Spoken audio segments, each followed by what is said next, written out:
Nous sommes à Ronzon, à 130 km de Bruxelles, la capitale. Situé au cœur de la campagne wallonne, ce modeste hameau est un véritable havre de paix. Donc Ronzon, c'est un tout petit village, il y a quelques maisons seulement. C'est un village de la commune de Randeux, qui est une commune de 2500 habitants. C'est un lieu très tranquille, c'est pas un lieu qui est habitué à connaître des phénomènes infractionnels importants, c'est pas un lieu de banditisme. Mais le 12 août 2016, la tranquillité du village va voler en éclats. Ce matin-là, Jéroen et Gaetano s'interrogent sur le comportement de leur ami Nathan. Ce jeune homme de 27 ans qui vit à Ronzon avec sa compagne Vinciane ne donne plus signe de vie depuis 24 heures. Un mutisme qu'il trouve inhabituel de sa part. Ils s'inquiètent de ne pas l'avoir pu lui parler au téléphone. Et donc, ils sont inquiets, ils se rendent devant la maison du couple, de Nathan et de Vinciane. Et lorsqu'ils arrivent, ils découvrent que les deux véhicules de couple sont bien présents, que toutes les portes et fenêtres de l'habitation sont fermées, et ils entendent les cris du petit garçon du couple qui manifestement est dans sa chambre et à qui on ne vient pas porter secours. Ils se disent ça c'est pas normal parce qu'ils sont vraiment des parents extrêmement attentifs à l'égard de leur enfant, et ils se disent qu'il y a quelque chose qui se passe, qui n'est pas normal. De plus en plus préoccupés par cette situation, Jéroen et Gaetano décident de forcer la porte-fenêtre et de pénétrer dans le domicile. Il y a du sang partout dans la maison et surtout il y a le petit garçon au milieu là qui pleure et qui est un peu la priorité et il faut s'en occuper. Tel un jeu de piste macabre, les deux amis suivent les traces de sang dans la maison et découvrent avec effroi les corps sans vie de Nathan et Vinciane. Mais alors, dans quelles circonstances ont-ils perdu la vie? Le couple s'est-il entretué? Ou s'agit-il d'un crime de rôdeur?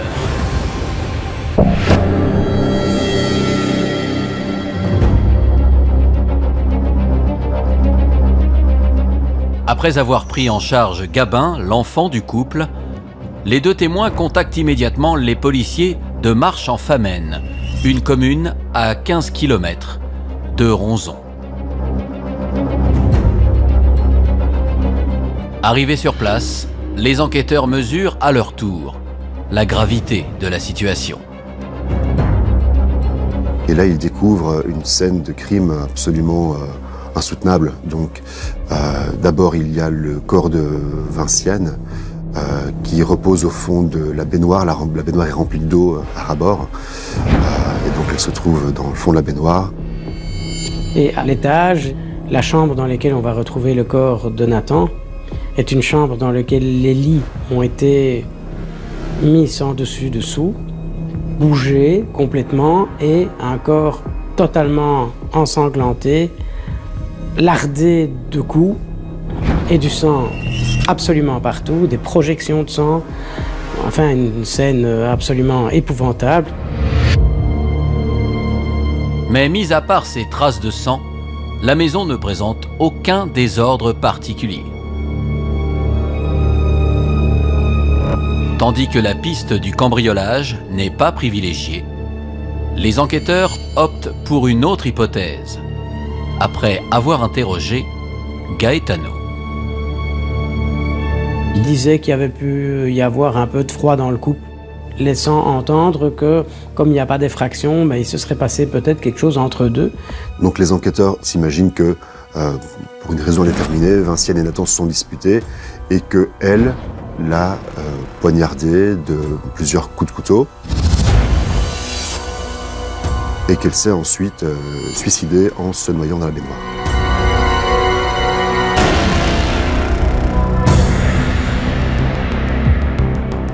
Deux jours plus tard, le 14 août, les policiers belges découvre le rapport d'autopsie. Les conclusions des médecins légistes sont sans appel. Le meurtrier s'est véritablement acharné sur Nathan. Ce qui pourrait coller avec la piste du crime passionnel. Il s'est vidé de son sang, littéralement. On dénombre 147 coups d'un objet contondant. Tandis que Vinciane, elle est morte donc par asphyxie, par noyade. Et les médecins légistes vont découvrir, en pratiquant l'autopsie, qu'elle était enceinte. Mais alors, que s'est-il passé dans le huis clos de cette maison? Les enquêteurs sont-ils réellement face à un drame conjugal? Et pour quelle raison Vinciane aurait-elle massacré son compagnon?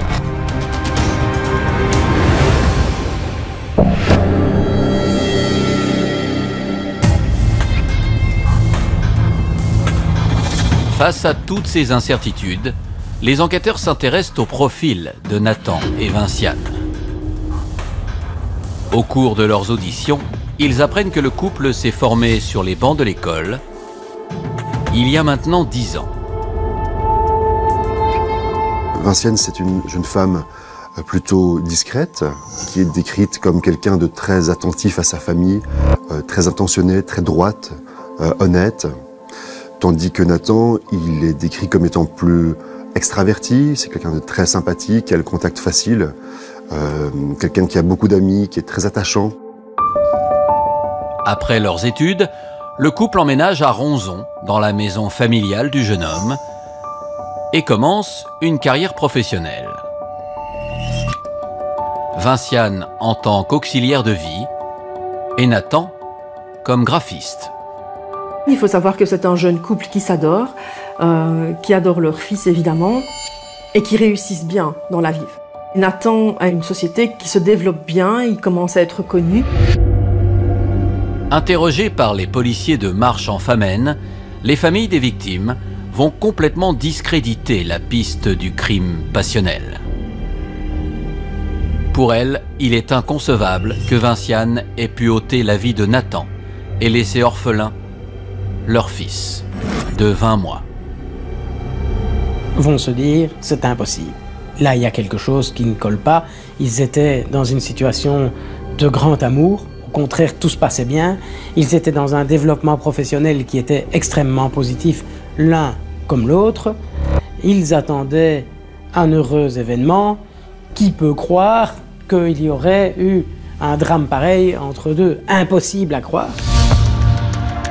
Fort de ces témoignages, les enquêteurs réalisent une seconde perquisition dans la maison de Ronzon. Ils sont à la recherche de plusieurs objets qui n'ont pas été retrouvés lors de la première fouille. Et là, ils vont très vite se rendre compte en fait qu'il y a des éléments manquants. Il y a des portefeuilles avec les cartes de banque du couple. Il y a l'arme du crime qui n'a jamais été retrouvée. Et donc c'est autant d'éléments qui vont les mettre sur la piste de quelque chose d'autre, autre chose qu'un crime passionnel. Alors qui se cache derrière ce drame? Nathan et Vinciane ont-ils été tués pour leur argent? Et que vont découvrir les policiers belges?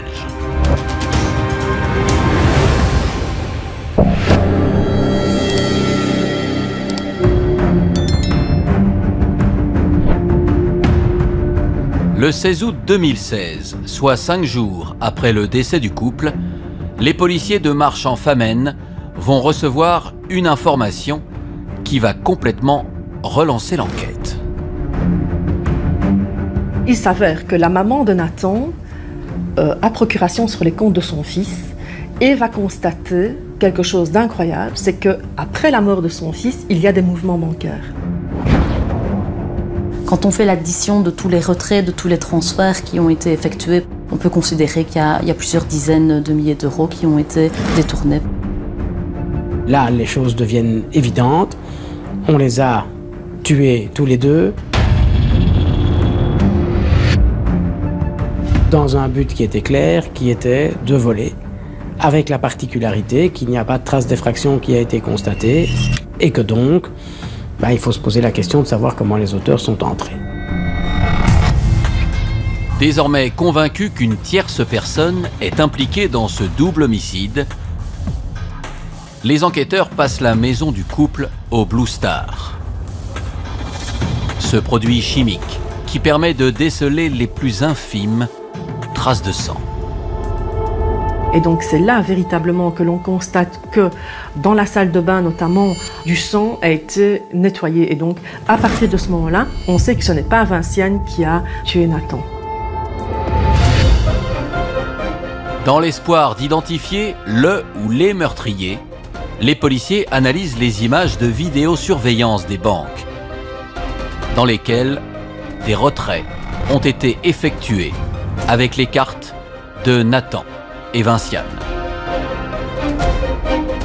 Et donc ils vont voir qu'il y a deux personnes qui utilisent les cartes de banque du couple, mais on ne les voit pas distinctement sur les caméras. On voit juste deux hommes, silhouette plutôt athlétique, avec des casquettes, donc on ne voit pas vraiment leur visage. Et on voit aussi une femme sur les images qui porte un grand chapeau. Donc là non plus, on ne voit pas vraiment son visage avec précision. Devant cette impasse, les enquêteurs poursuivent leurs investigations et examinent les relevés téléphoniques des victimes. Nathan a eu de nombreux contacts avec un numéro très précis, quelques jours avant le double meurtre et quelques heures également avant. Si le titulaire de ce numéro de téléphone n'est pas identifiable, les policiers font une découverte capitale. Cette ligne a borné le jour du meurtre dans la station essence d'une autoroute située à 70 km de Ronzon. Et sur cette aire d'autoroute est également effectué un paiement avec une carte bancaire qui va pouvoir être identifiée. Cette carte bancaire n'appartient pas au couple, mais à une certaine Joséphine, une jeune femme âgée de 27 ans. À partir de son profil, les enquêteurs belges remontent jusqu'aux deux autres suspects repérés sur les images de vidéosurveillance. Joséphine a pour compagnon Radouane. Radouane correspond physiquement, morphologiquement à un des deux auteurs qui est présent sur les caméras de vidéosurveillance. Radouane a pour meilleur ami Sébastien, qui physiquement correspond également à la morphologie du deuxième homme qui est présent sur les caméras de surveillance. Alors que va révéler le trio aux enquêteurs? Sont-ils les auteurs des meurtres de Nathan et Vinciane? L'argent est-il le seul mobile de ce crime odieux?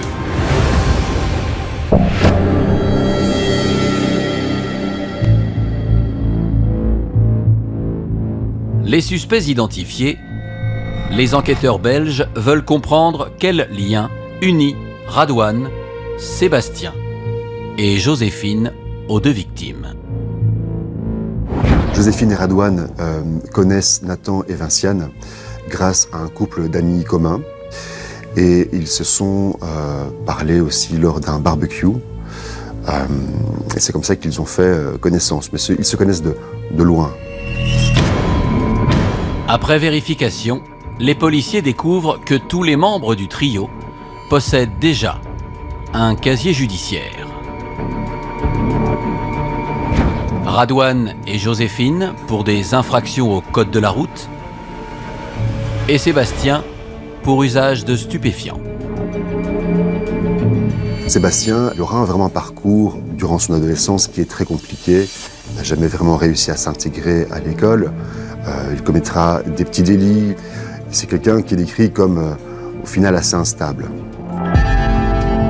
À 30 ans, Radouane présente lui aussi une vie tumultueuse. Il est né et a grandi en Somalie. Il est parti avec sa maman en Belgique vers l'âge de 10 ans. Il n'a jamais connu son père. Et c'est une personne qui a fait des études tout à fait classiques, lors desquelles d'ailleurs il va rencontrer Sébastien. C'est à cette même période que Radouane fait la connaissance de Joséphine. de 3 ans, sa cadette. Radouane a 2 enfants avec Joséphine. Il emménage avec elle aux alentours de l'année 2007. Le 27 septembre 2016, plus d'1 mois après les meurtres de Nathan et Vinciane, les policiers de Marche-en-Famenne organisent l'interpellation des suspects. Sébastien, lui, il est arrêté à Zaventem. Il revient du Brésil et donc il est intercepté par la police spéciale. Joséphine et Radouane sont arrêtés le même jour, dans la ville de Drogambos. Placé en garde à vue, le trio est interrogé. Joséphine va confirmer qu'elle a effectué des retraits et qu'elle a donc utilisé des cartes qui ont été volées. Elle explique et a toujours expliqué qu'elle n'a strictement rien à voir avec ce qui se passe au sein de la maison, qu'elle n'est pas au courant de ce qui se passe au sein de la maison de Nathan et Vinciane. Entendu à son tour, Radouane nie dans un premier temps toute implication dans ce double meurtre. Puis, à mesure que progresse l'interrogatoire, il change peu à peu de version, jusqu'à reconnaître le cambriolage.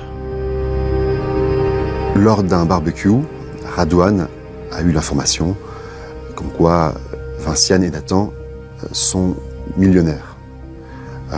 On leur dit qu'ils ont touché un héritage important d'1 million d'euros.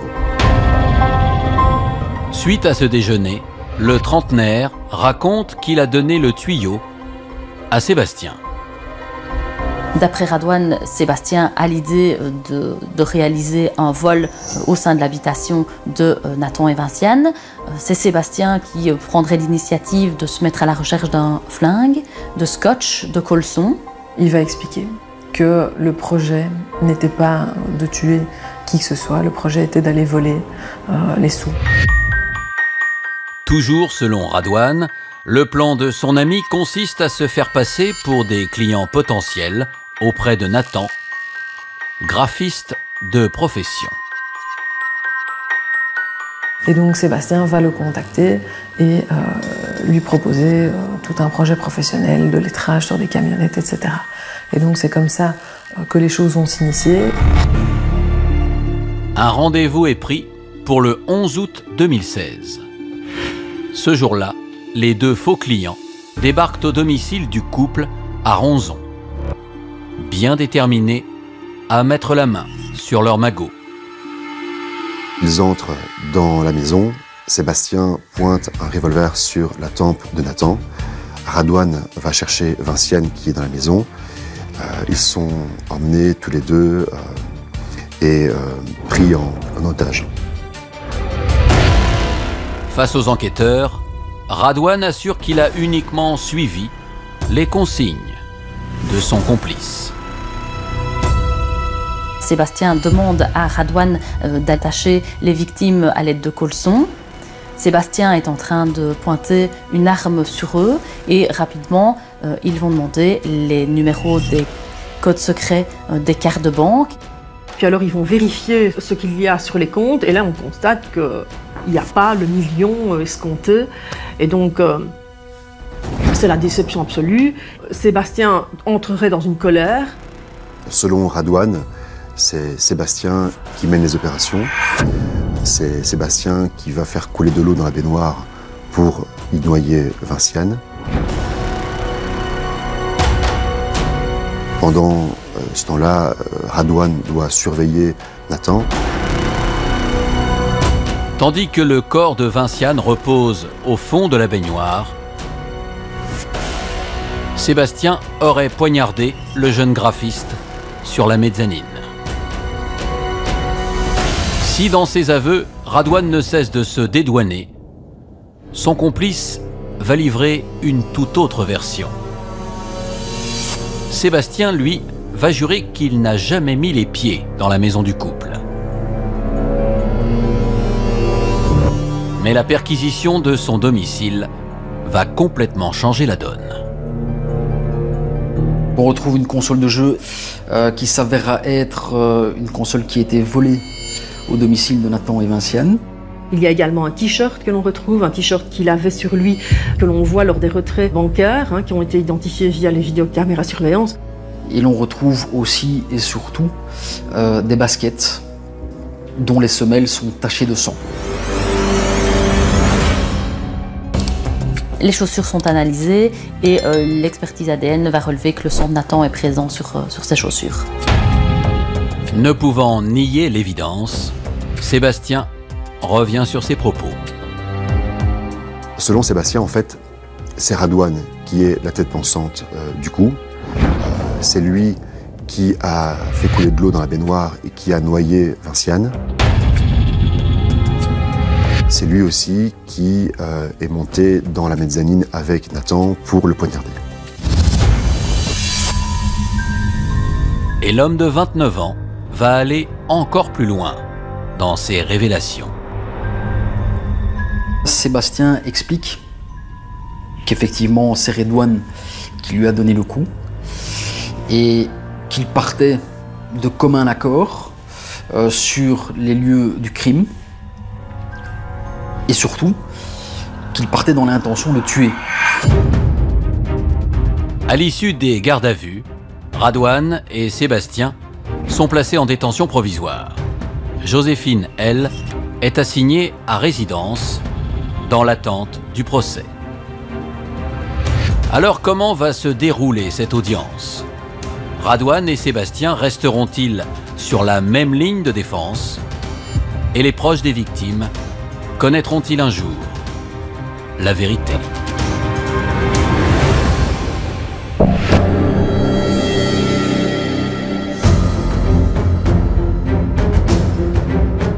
Le mardi 11 juin 2019, soit 3 ans après la disparition du couple, le procès de Sébastien, Radouane et Joséphine se tient devant la cour d'assises d'Arlon. Les 3 accusés risquent la prison à perpétuité pour meurtre afin de faciliter le vol. L'ambiance au début du procès est particulièrement lourde pour plusieurs raisons. La première, c'est que Joséphine est libre. Ça veut dire qu'elle déambule dans ce tribunal, passant à côté des parties civiles, se trouvant à côté d'eux à l'extérieur lorsqu'il y a une interruption. Tandis que les familles des victimes attendent des réponses sur les derniers instants de Nathan et Vinciane. Radouane et Sébastien continuent de s'accuser mutuellement. Vous avez un Redouane qui est dans l'émotion, qui est dans la spontanéité aussi, c'est-à-dire qu'il se livre directement à tout un chacun, et puis à côté de lui, vous avez un Sébastien qui est une personne beaucoup plus posée, beaucoup plus réfléchie, et qui fait attention aux moindres mots qu'il dit. Il y a une certaine tension entre les deux, ils ne se regardent pas du tout, pas de connivence du tout non plus, qui peut être reprochée. Le réquisitoire de l'avocat général va altérer davantage encore cette ambiance délétère. Il estime que Joséphine pouvait ne pas être au courant du projet meurtrier et donc que le doute doit lui être favorable. Donc les parties civiles sont extrêmement choquées d'entendre que le procureur réclame l'acquittement pour Joséphine et certains membres de la famille de Nathan et de Vinciane sont sortis de la salle.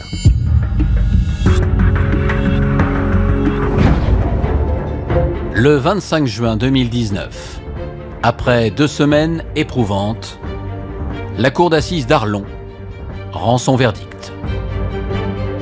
Joséphine est condamnée à 24 mois de prison avec sursis uniquement pour fraude informatique et donc elle va ressortir libre du procès. Quant aux 2 autres, eh bien, le jury et la cour vont faire une différence, estimant pouvoir condamner Sébastien à 30 ans de réclusion criminelle et en estimant que la seule circonstance qu'on peut lui retenir, ce sont ses aveux. Et en ce qui concerne Radouane, il va être condamné à la réclusion à perpétuité. Donc 2 condamnations très très lourdes, mais je pense à la hauteur de la gravité des faits.